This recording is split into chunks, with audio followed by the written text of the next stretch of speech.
That's where it's very powerful because like the application is it's just so easy nowadays, in my opinion, to get started in the industry. I mean, obviously it's harder in some ways, but it's easier in a lot of other ways because I've been doing this for since 2007 really is when I got started in the real estate industry right before like the actual '08 crash. And actually I bought a property in 2007. I sold it early 2008, made some profit on it, and I continued going on, but I kind of took advantage of those lower prices as I was kind of getting started. So but in a lot of ways, I didn't have those, the systems or the platforms to do the things that I do now, that I could do now, that I didn't, how I was running my business in the past, basically. It was a lot harder. When I got started, I had to pull lists from various different like platforms and systems and really curate them into a single source of truth of a file. And there wasn't really a lot of great companies to find this data from. So it really became my job. I don't want to say it like, but it became really centered around my ability to figure out how do I get as much data as I can from a lot of different sources and be able to compile it and sort it out, like mainly in Excel at the time, and be able to really have this like source of truth file that I can rely on and that I can market to, because I found obviously direct correlation between the quality of the data and then and then obviously what I was my revenue at the time.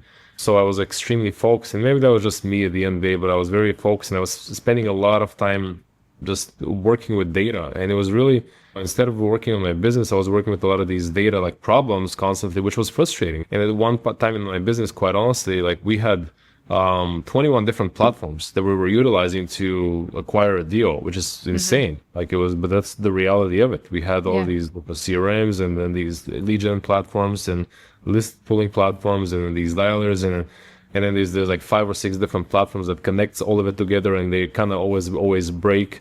And I got to go fix it again. So it was very cumbersome to be able to do it. And now all of a sudden, like platforms like ours, like you and there's some other platforms that are great platforms in the industry.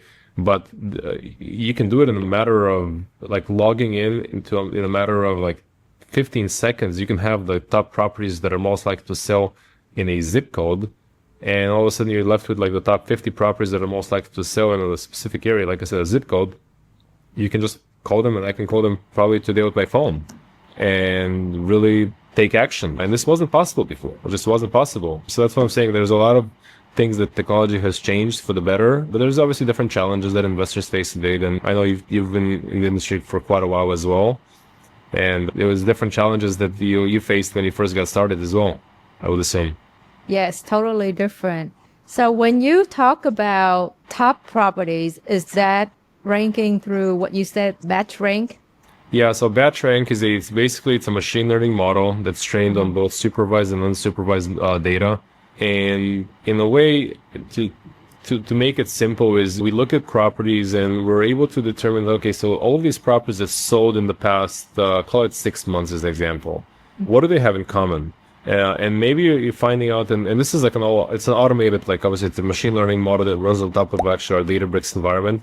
But it's like, what are the properties that sold the past 6 months and what do they have in common? And maybe let's say 20% of those properties were out-of-state owners. And maybe the other 10% were vacant properties. And then some were in pre-foreclosure, maybe some were, let's say, in pre-probate statuses with some intra-family like transfers and so forth. And maybe a few of those were with people with some bad credit, low income, living in a certain type of obviously neighborhood or so forth. So that the system is able to compile all of that data and give you predictions as, okay, so we see what's selling or what's actually selling to the minute today. What has actually what's sold in the past up to this minute today, and give you predictions what's going to happen in the future based on all of the historical data and patterns that we're seeing.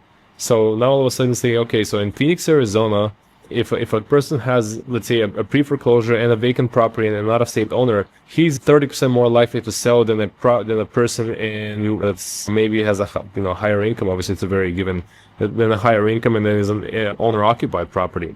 So the system at scale is able to determine on a nationwide level, really, is able to determine the probabilistically how likely a property is going to sell in the next 3, 6, 9, 12 months, basically. And this data is very powerful because companies pay, we sell this data honestly not to just to the mom and pop type investors and people getting started in the industry, but we also sell this data to a lot of institutional investors and buyers and actually some publicly traded companies that are acquiring this data via like our APIs on our batch data side. And then also bulk data deliveries where they want data at scale. So just to give you an example, we signed a contract actually with like a company called True Green. They're actually, if not the largest landscaping companies in the country, and they are utilizing some of our data to better market to their prospective prospects. Interesting.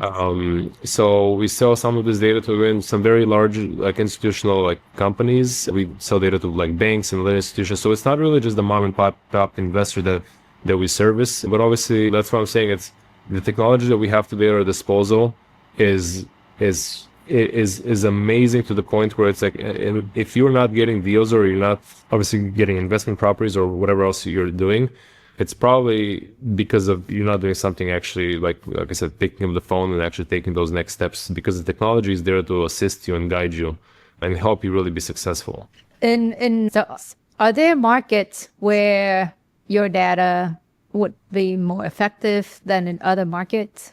No, we have the data in the whole country, and then, like I said, we run those like let's say like the batch rank model. We run it on a nationwide basis. We have not only obviously like I'm not sure obviously because I keep saying like data and so forth, but we really have like a wealth of information, including property ownership records, mortgage data, foreclosure listings, demographic insights. We really have it down to the level of who's subscribing to dog and cat magazines and who's signing up for certain like lifestyle type of like publications. In addition to obviously like I'm not sure if I mentioned like the nationwide MLS data and listing data, and then also everybody's contact information in the country, virtually everybody's contact information in the country, or I should say all property owners' information in the country. And all of the data is compiled and given to the user. And again, this is on a nationwide level. So we really don't have any specific areas that our data is better or worse than others. Oftentimes, it's really a matter of where a lot of our data comes from a source of truth in this case, which is county records and state record level, state data. So we're like a county recorder and county assessor data. So sometimes some counties have better quality data than others, and that's just how things are. But for the most part, from where we stand, we have nationwide data that's comparable across the country. Did you say that majority of your clients, I think I heard 90% or so of your clients are single family focused investors?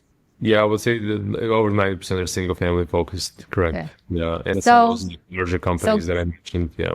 Yeah. So with that said, you probably have data on who's the most successful clients, Well, like your clients. Probably, you can yeah. Yeah, you can tell us their name. You don't have to, but what I'd like to get at is what do they do? Like, what do those successful clients do with your service that put them ahead of everyone else?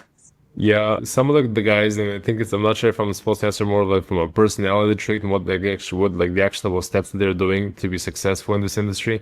But, I talk to a lot of individuals, honestly, on a daily basis at this point, and with some of the biggest and best investors in the country. And a lot of them are my personal friends of mine.